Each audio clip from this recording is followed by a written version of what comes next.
From Bay News 9, the latest on the day's top stories, county by county coverage, and weather on the nines. This is your evening news weather now.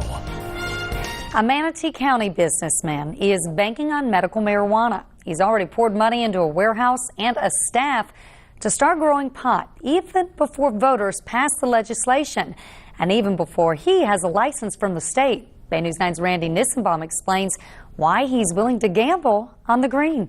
This lady said, I haven't seen you for ages. Mike and Tracy Smullen are watching home videos of their daughter Kayla when she was younger.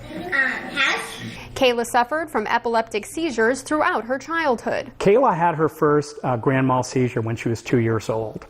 And she was sitting in my lap at the time, and it was the most frightening thing that I've ever been through. Doctors put Kayla on several different medications which helped with the seizures but left her in a fog. She was always in a drug-induced fog, and this led to all kinds of problems of learning disabilities. Kayla is now 15, off medications, and has not had a seizure in several years. But her dad wants to help other children, and the way he's doing it, starting his own medical marijuana business. Now, if you're looking at medical cannabis for epilepsy, it has a great side effect profile because the THC is so low in it.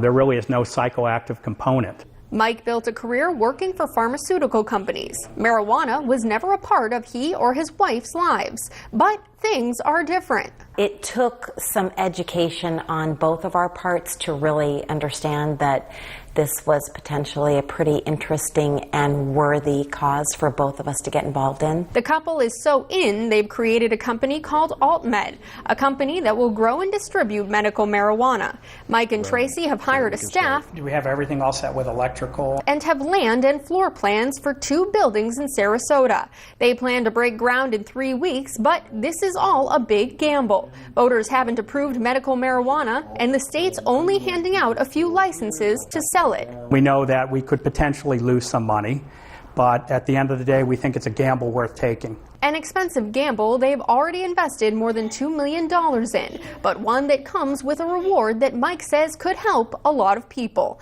In Lakewood Ranch, Randy Nissenbaum, Bay News 9. Mike and Tracy have also partnered with 2 other people in their AltMed business.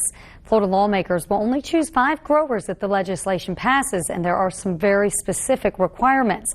But the couple says they've already put things in place to meet all the rules. That measure will be on the November ballot.